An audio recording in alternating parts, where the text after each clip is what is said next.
All right. So, and next part is at Fifth Street. That holiday season, basically, we ended up.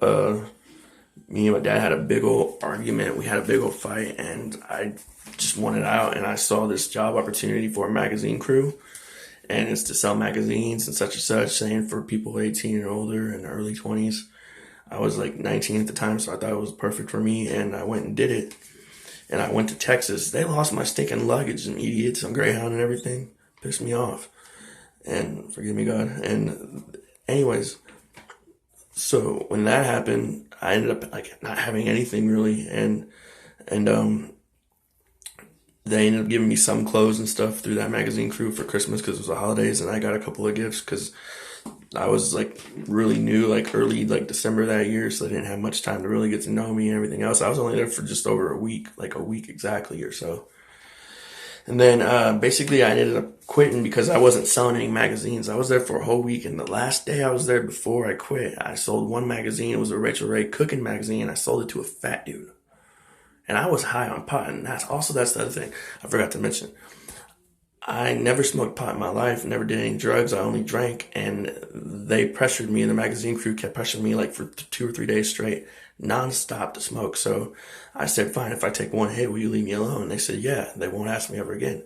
They started calling me Mormon Joe because they was like, you're too good, such and such, you're a good person, too good. And I'm going to start calling you Mormon Joe because they knew I was, religious, that I'm, Christian and believe in God and everything. And so I had the nickname Mormon Joe, and I was just thinking I'm Christian, not Mormon. But anyways, so I smoked pot for like 2 days straight, and I sold my only magazine to a fat, overweight, middle-aged dude who a cooking magazine, a Rachel Ray cooking magazine. Well, I was high on pot, and anyways, I ended up quitting in San Antonio, Texas, where basically there's this magazine, no, not this magazine, I'm stupid.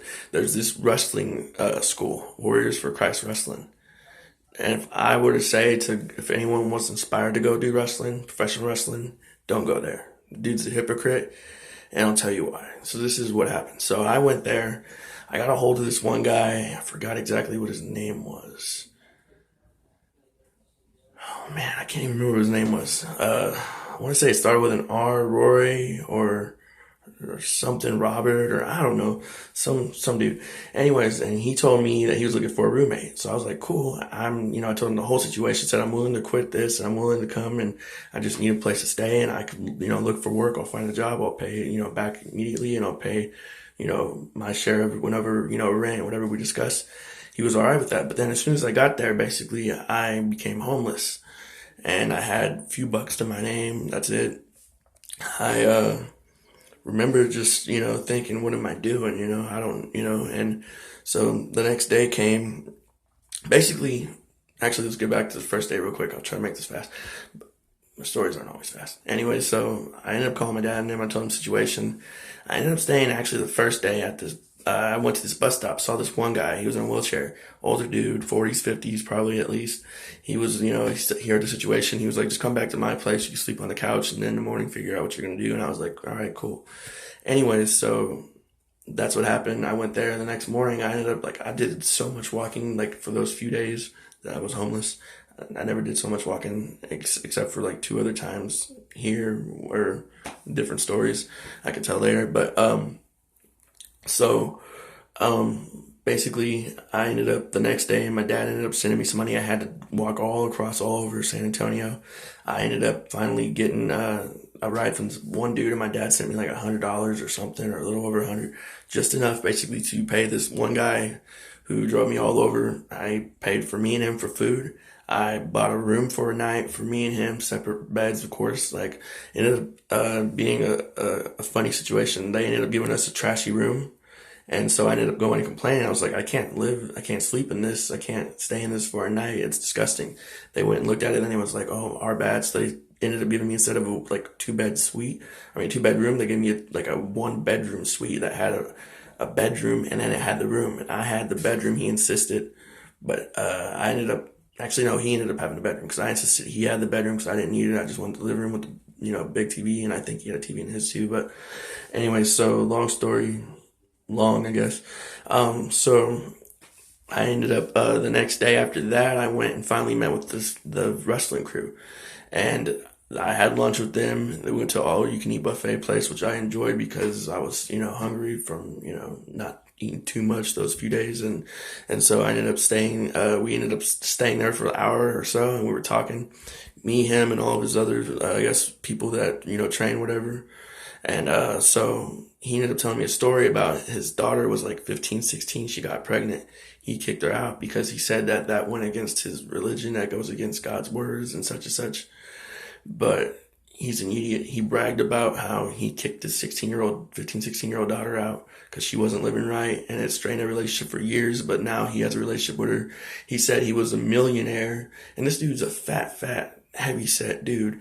And anyways, he said that, and that story really made me mad because if I had kids and one of them got pregnant or whatever and such, I wouldn't kick him out. He claimed he was a millionaire and he could have took care of her, but he said he wanted her to learn on her own about what she was doing and how she was living was wrong and such and such. He said it took many years or a few years, whatever, but she came around, and then they have a relationship now, but he's a douchebag. And he's apparently the fat owner of Warriors for Christ Wrestling School in San Antonio, Texas. I would never go there. I would never participate. I decided to become homeless and stay homeless. After that, again, I was still homeless because they lied and didn't house me like they said they would, the one guy. And anyways, then that guy, the owner of that, wanted to train me. He told me that story, and I was like, oh, I'm just going to stay homeless and find a way back home or figure something else out.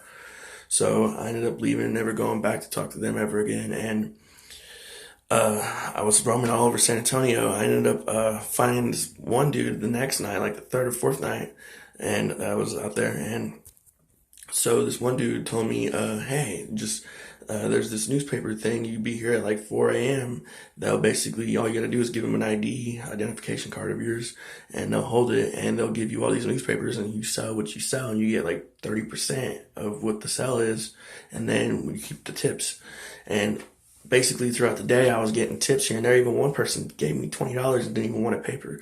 And so it was way later in the day. It was like 5, 6 p.m. And I called my dad. I was like, Dad, I'm selling, and I'm not even making much. I think I made like $50 total today, and that's including tips and selling all these papers. He was like, how much do you have in your pocket right now?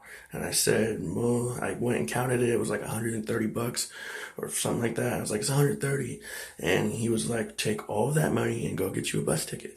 And I was, like, scared. I'd never, done anything like that. So I didn't know. I didn't want to go to jail. So anyways, I remember like, okay, so I grabbed my backpack and I took off, and I went, and I ended up bringing the sewer because I thought they were after me or something. I thought, because it was so late, and I knew they could show up any minute. So I thought that they were there and they were coming after me. So I remember panicking and running under the sewer system, and I left my bag there because I was stupid and it had all my clothes in it and stuff. And I thought, I can't have anything that would, weigh me down, slow me down. So I left it in the sewer. And I ended up going, and I ended up making it all the way across town on the other side of San Antonio to the bus station. And I got the ticket, and then something happened. There was like a 4-hour delay. So they gave me like $30 or $40 back of my money. So I was like, all right, that's fine, but I was worried that they were going to show up to the bus station at any time too. They might find me there or look for me there. So I was pretty worried about that. And so next thing I know, though, like I saw a group of homeless people, and, I had like $40 to my name still. I was waiting to kill time, and I was like, you guys eat? They were like, no. And I was just like, hey, I'll go buy you guys all something to eat. And so we went and ate, talked for a couple hours, killed time. And then before I knew it, I came back. And then when I got back, it was maybe a couple months later or something. Taxes came 2 months later. I got like $4,000 back. So I went from homeless 2 months later, like $4,000. So we went on another vacation to Oklahoma City for a little bit and went and got clothes and did a whole bunch of stuff, pay bills, etc. And so that was great. And then, let's see. Yeah, I already said about that. I'm just looking real quick at the list of stuff. Okay, yeah. And then later on, another time, I guess it must have been I mean, I can't think of like I've worked at a few different jobs. Some of the jobs I know I worked at like through the temp services doing different things throughout that year from 19 to 20. And I guess I was 20 when I worked at I could have been 19. I don't know, 19 or 20. I worked at Arby's, and I had that job for about a month. And the guy wanted to make me a like assistant manager or something like that. And I didn't even have a GED, and I lied and told him I did and stuff. And I guess he believed me, and he was trying to train me in every position. And this one girl, she asked me to go get her some bread. I didn't think about it, and I was just stupid. And I went and got her the whole rack. Like if you work at a restaurant, you know how they have racks that have loaves of bread with multiple loaves. I went and got her a whole rack of bread and was like, here you go. And she was laughing her butt off, and that was a funny moment, I remember. And then my dad and we had this big old fight one time too, over on Fifth Street. He got into this emotional state because he got dumped. I guess his girlfriend left him for her ex.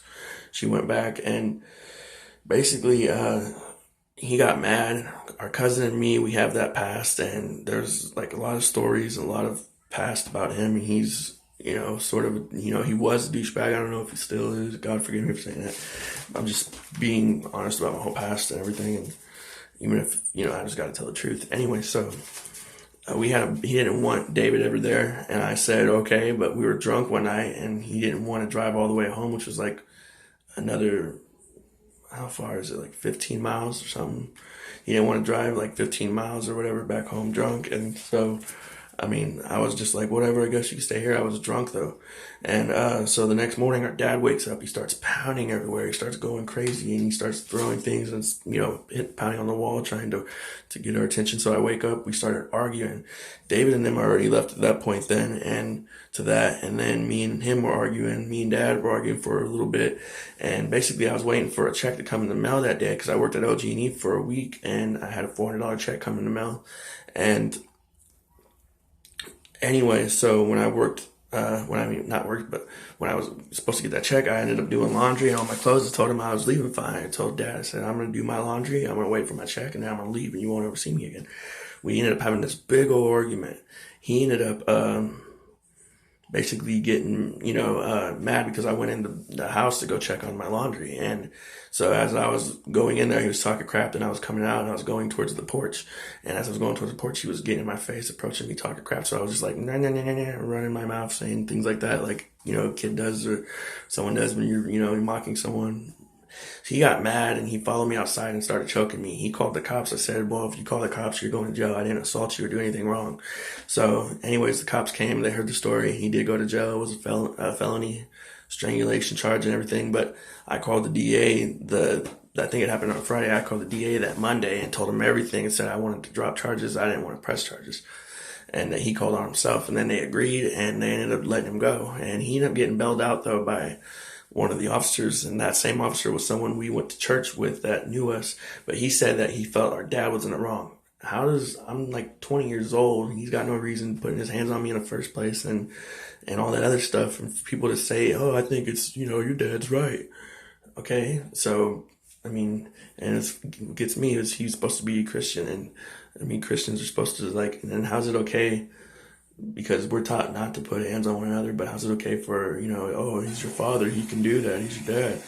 Okay, I'm a grown man too now. I mean, and I'm not a kid, and either way, choking was wrong too. And so that was the second time he's assaulted me at the time. And there was a time over on Sunset, the other house we lived at before Fifth Street, that me and him had a disagreement about some stupid reality show on VH1.